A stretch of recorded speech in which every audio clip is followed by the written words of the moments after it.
তোমাদের সকলকে যেতে হবে যমুনার ওই শ্রীঘাটে। যমুনার শ্রীঘাটে স্নান করলে তোমাদের সকলের মনোবাসনা পূর্ণ হবে। হে ব্রজের গোপীরা, তোমাদের সকলের মনোবাসনা পূর্ণ হোক, পূর্ণ হোক, পূর্ণ হোক। সমস্ত ব্রজের গোপীরা মাথা তুলে দেখতে পায় আসনে স্বয়ং মা কাত্যায়নী আবির্ভূত হয়। তাই ব্রজের গোপীরা বলছে, ওরে সখী, আজ আমাদের সেবা পুজোয় সন্তুষ্ট হয়েছে স্বয়ং মা কাত্যায়নী। তাই তো আমাদের মাঝে এসে আমাদের আশীর্বাদ করেছে। আয় এবার আমরা একে একে মা কাত্যায়নীকে বরণ করে নিই। তাই ব্রজের গোপীরা মনের আনন্দে একে একে এসে মা কাত্যায়নীকে বরণ করেছে। হরে কৃষ্ণ কৃষ্ণ কৃষ্ণ হরে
করতে করতে দেখতে পাই তার পরম ভক্ত বসে বসিরা সকলে ছুটে আসছে যমুনায়।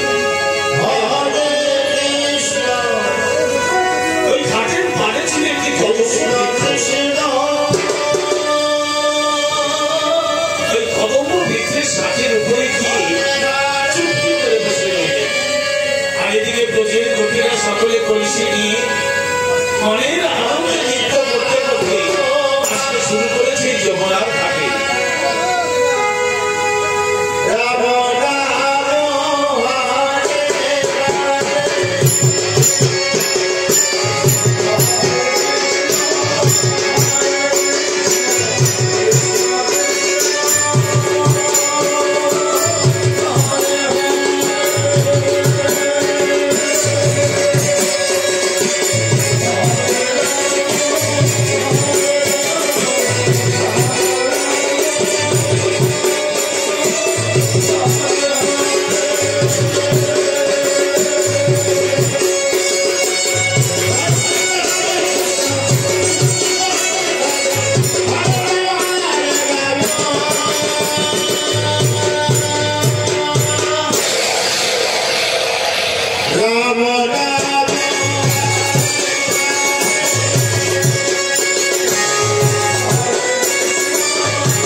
মনের আনন্দে নৃত্য করতে করতে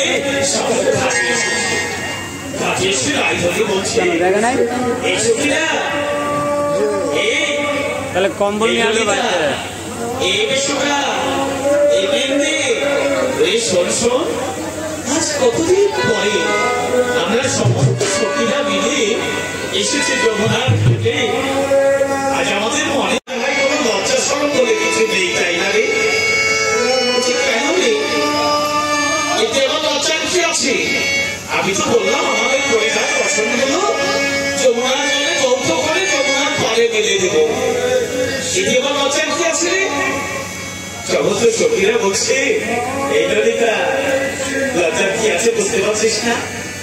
বলি যমুনার ঘাটে যদি কোনো পুরুষ মানুষ একবার চলে আসে তখন কি হবে একবার ভেবে দেখেছিস? ললিতা সখী বলছে, দেখ আমি তো এত ভাবিনি, তবে আমার তো একটু লজ্জাটা কম। তবে তোরা যখন বলছিস একটা কাজ কর, চল আগে আমরা ঘাটের পাড়গুলো দেখে আসি, কোনো পুরুষ মানুষ আছে কিনা আগে আমরা ঘুরে দেখি। সমস্ত সখীরা বলছে, সেই ভালো রে, এই বিষয়টা এই দিনে চল, ললিতা যা বলছে কথাটা আগে আমরা সকলে এই ঘাটের পাড়গুলো দর্শন করে আসি, কোনো পুরুষ সেখানে আছে কিনা দেখে নি। সমস্ত সখীরা নৃত্য করতে ঘাটের পাড়গুলো দর্শন করবার জন্য।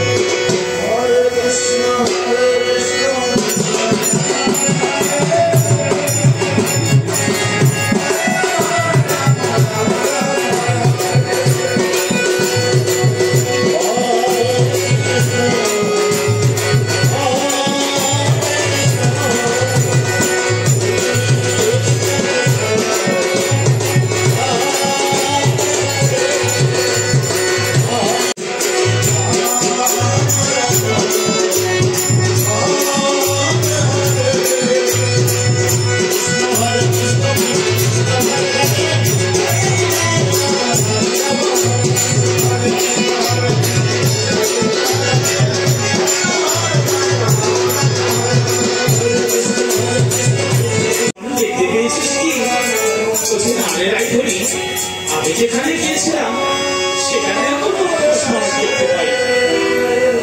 নির্দেশক বলছে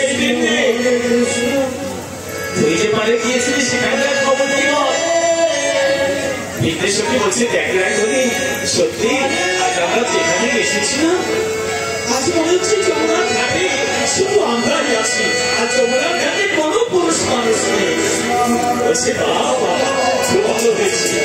তাহলে নেই আমাদের ললিতা সঙ্গে যা বলেছে সেই কাজটি আগে করি। আগে আমাদের পরিধান বস্ত্রগুলো খুলে যমুনার জলে ভোগ করে ফেলি। এই সঙ্গে আমাদের পরিধান বস্ত্রগুলো যমুনার জলে ভোগ করতে শুরু করেছে।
দিকে চেয়ে দেখে কদম্ব বৃক্ষের শাখে তাদের গান কবিত রয়েছে। তাই ললিতা তাই ধরি বলছি, ওরে সখী আর দেরি কেন, নে এবার সকলে আমাদের গান কবিতের কাছ থেকে বস্ত্রগুলি চেয়ে নে। তাই সকলে চিৎকার করে দেখে বলছে, আসতে পারছো না সখীরা? এখন তো দেখছি আমার থেকে তোমরা বসন্তকে বেশি আপন করে নিয়েছো। আমার প্রয়োজন কিসে? বসন্ত তোমাদের কাছে বড় আপন। কিন্তু সখীরা একবার ভেবে দেখেছো, যেদিন তোমরা এই ধরা ধামে এসেছিলে সেদিন তোমাদের সঙ্গে কয়খানি বসন্ত ছিল? কোথায় ছিল সেদিন লজ্জা? কোথায় ছিল ঘৃণা? কোথায় ছিল ভয়? সখীরা আমাকে পেতে হলে লজ্জা ঘৃণা ভয় তিন থাকিতে নাই। আমাকে পেতে হলে ওই লজ্জা ঘৃণা ভয়কে দূরে সরিয়ে দিয়ে যদি তোমরা আমার চরণে সমর্পণ হতে পারো তবেই তোমরা আমায় পাবে, টাকা করে পাবে না। ব্রজের গভীরের দিকে বলছে, আমরা কিভাবে তোমার চরণে সমর্পণ হব অন্য তো জানি না। তুমি আমার এই দেহ মন প্রাণ জীবন যৌবন আমি সব দিয়ে দিলাম আমার এই চরণে। এবার তুমি আমাকে তোমার চরণে আশ্রয় দাও, আমাকে তোমার চরণে আশ্রয় করে দাও। এমন ভাবে যখন আমার গোবিন্দের এক এক ভক্ত গোবিন্দের চরণে আসবে আর আমার গোবিন্দ সেই ভক্তের বসন নিয়ে দিই, সেই ভক্ত সঙ্গে নিয়ে রাম হরে রাম হরে রাম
আমি তোমায় দেখতে পারি না, তোমার নীল বসন্ত পরিধান করতে পারি না, নীল যমুনায় আসতে পারি না, নীল গগনের দিকে আমি চাইতে পারি না।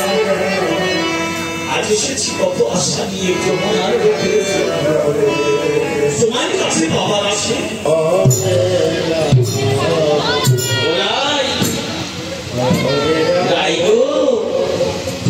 তুমি মান করেছ। এই দেখো রাই, আমি তোমার বসন নিয়ে এসেছি তোমায় দেবার জন্য। এসো, এই নাও তোমার বসন নাও। আমি তো আমার পা আছে যমুনার জলে বিসর্জন। এই বলে রাইছড়ি আগে থেকে মুখ ফিরিয়ে বসে রয়েছে। আমার গোবিন্দ বলছে, আগে আমার রাইছড়ি কত মার করে ফেলেছে, আমি কি করে রাইছড়ি পান ভাগাই? তাই আবার বলছে, তুমি আমার উপর মান করেছ, কিন্তু তুমি কি জানো না রাই, আমি এসেছি যমুনায় শুধু শুধু তোমার জন্য, তোমার কাছে বাবার আছে।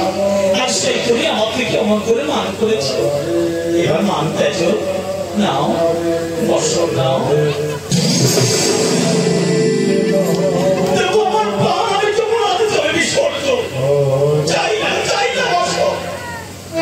এই বলে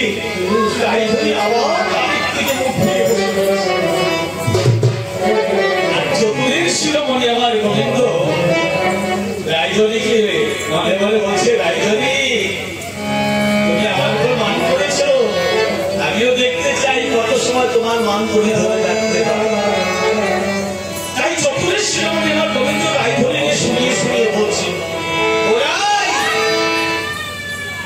তুমি তো আমার উপর মান করেছ, তবে তুমি শুনে রাখো রায়, তুমি মনে মনে ভাবছো তুমি আমায় অনেক বেশি ভালোবাসো, কিন্তু তার মানে নাই তুমি আমায় যত ভালোবাসো সেটাই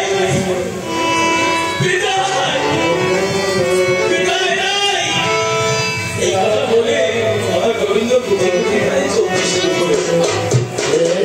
আর এই কথা শুনে রাজধানী কি থাকতে পারে? এসে বলছে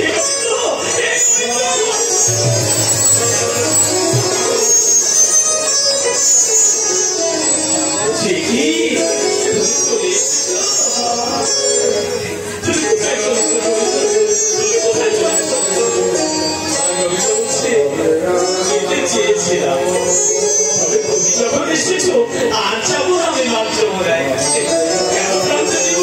তুমি যখন এসেছো আমরা দুজনেই এই যমুনার ঘাটে আমরা দুজনে মনের আনন্দে নৃত্য করবো, জলের আনন্দে এই যমুনার জলে যমুনার ঘাটে আজ আমরা বিহার করবো। এই শোনাই তাই আমার গোবিন্দ রায়ধনীকে সঙ্গে নিয়ে সেই যমুনার ঘাটে মনের আনন্দে নৃত্য শুরু করেছে।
সূর্য প্রায় অস্ত চলে যায়, তাই রায়ধনী সব আমার গোবিন্দবাসীরা বলে, তোমরা কি কেউ আমার বৌদিকে দেখেছো? বলে আমার বৌদি রাধারানী গো, রাধারানী, তোমরা কেউ দেখোনি আমার বৌদিকে? তুমি কে গো? ও তুই আমার চিনতে পারছিস না? আমি তো তোদের মতো ওরকম না, আমি হচ্ছে বৃন্দাবনে একমাত্র সতী। হ্যাঁ, ওই জন্য আমি মুখটা ঢেকে ঢুকে চলি। সতী তো সাদা কাপড় যাবে, সাদা কাপড় পরা গেল সতী, সতী বলেই তো সাদা কাপড় পরি। সতী কি হলো? সতী পতি গো, আরে সতীর পতি নেই বলে তো সাদা কাপড় পরে। ও এটা বুঝেছি, পতিকে নিজে হাতে ক্ষতি করেছিল না?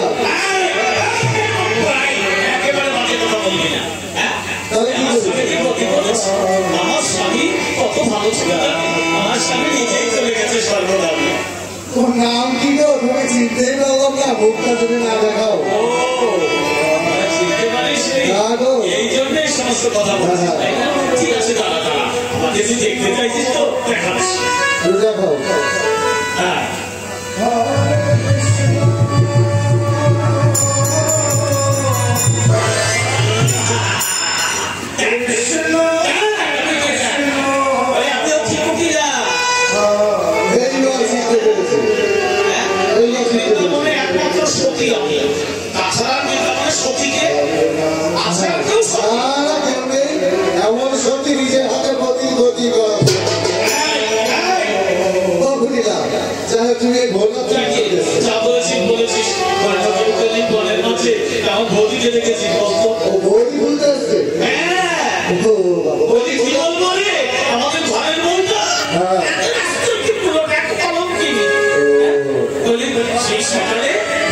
বেরিয়েছে, এখনো সারাটা দিন চলে গেছে, ঘরে ফিরবার দাদা একটা আসতো দাদা।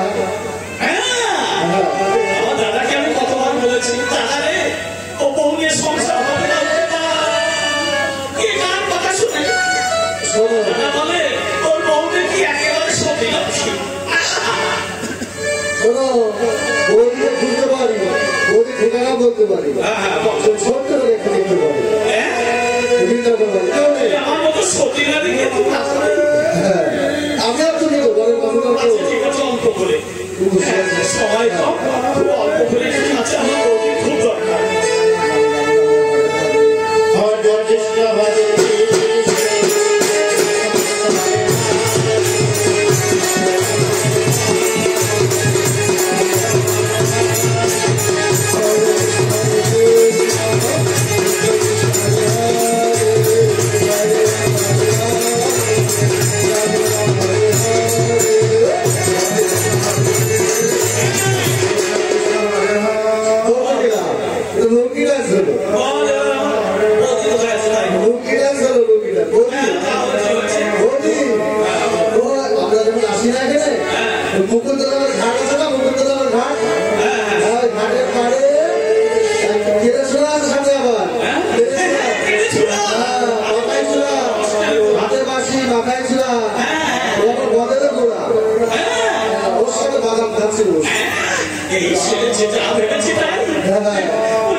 তোমার বৌদিকে খুঁজছো, তোমার বৌদি মনে হয় এই বনের মাঝে ধরতে পারবো। ধরতে পারবা না, বলছি তুমি কানে কানা কেন এদিকে আওয়াজ আমাকে শুনতে পাচ্ছি না,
দেখতে পাচ্ছ না?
রাসলীলা দর্শন করবার জন্য এমন বহুদিনকার আমার মনের বাসনা তোমার রাসলীলা আমি দর্শন করবো। গোবিন্দ বলছে মহেশ্বর তুমি ভুল করেছ, কারণ এই নিকুঞ্জ বনে এই কাপড় চুপি বসে তুমি তো রাসলীলা দর্শন করতে পারবে না মহেশ্বর। তখন মহেশ্বর আমার গোবিন্দের জোর হাত করে বলছে হে গোবিন্দ, তাহলে তুমি আমাকে বলে দাও কবে কোথায় কেমন ভাবে তোমার রাসলীলা আমি দর্শন করতে পারবো। সেদিন আমার গোবিন্দ বলেছিলেন এই মহেশ্বর রাসলীলা তুমি দর্শন করতে পারবে, তবে কাপড় চুকি বৃন্দাবনে বসে নয়। তুমি রাসলীলা দর্শন করতে পারবে আগত কলিযুগে। আমি জন্মগ্রহণ করবো নবদ্বীপে নিমাই রূপে, আর তুমি জন্মগ্রহণ করবে শান্তিপুরে অদ্বৈত রূপে। তোমাদের আমাদের মিলন হবে তোমার ভূমির বসে। মহেশ্বর গোবিন্দের চরণে প্রণাম করে বলেছিলেন হে গোবিন্দ, তোমার ইচ্ছে পূর্ণ হোক হে গোবিন্দ, তোমার ইচ্ছে পূর্ণ হোক। আমি আগত কলিযুগে তোমার রাসলীলার অপেক্ষায় আমি রইলাম। আমার গোবিন্দ ব্রজের কবিদের